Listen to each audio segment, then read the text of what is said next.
Ata-anamni hozirli elib, ko'zingda men yo'qolay.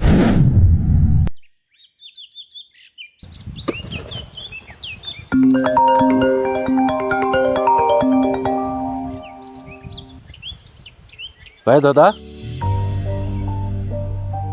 Ma'qul. Ma'qul dada, hozir Tursunay berib itpasin hamsa. Bizning ishimizim oz qoldi, mana qilib bo'lay dedik. Ma'qul. Tursunay hozirli bordi. Tursunay?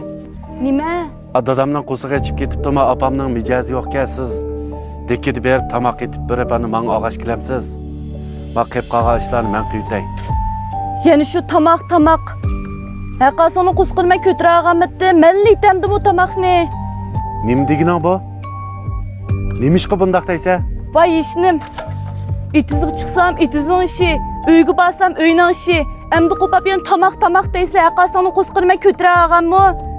Toydum zaten bu turmuştun. Nima? Toydum? Etizlik chiqishing bugun. Kundim men ishlavatman. Sen etizlik chiqmay toyding.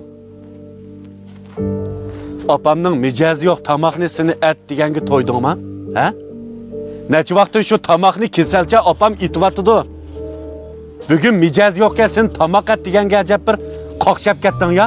Vay boldular. Men çok ara bu oyda japat atıp ötük et gerekme. Şu ata-ananın tamakını etip, senin şu iti zeyrik işlerini qıtı ötük et gerekme.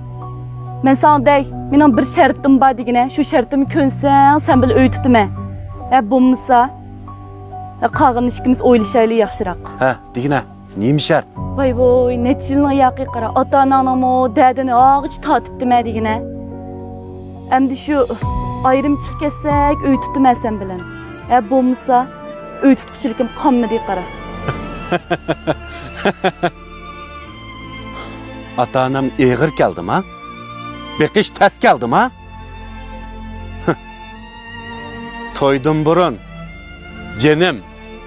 İkimiz toy qilsak ata-anangizni o'zimning ata-onasida ko'rma deb ketganlaring.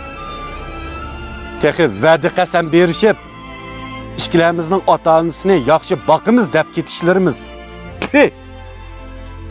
Endi mening ata-onam baldır qerib kesal bo'lib yotgan chaqda ko'zingga sat ko'rindi.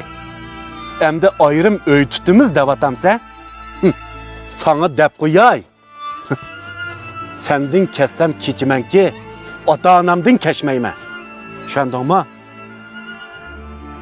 Sit. Sana bergan ko'nglim, sana qilgan aqidam, balamning opsi ayolim deb yuribdimi? Ata-onamning oldin xabar ola olaydi deb seni tanlagan. Ko'zimdan hozirli yo'qol. Bo'lmasa ata-onamni hozirli elib, ko'zingdan men yo'qolay.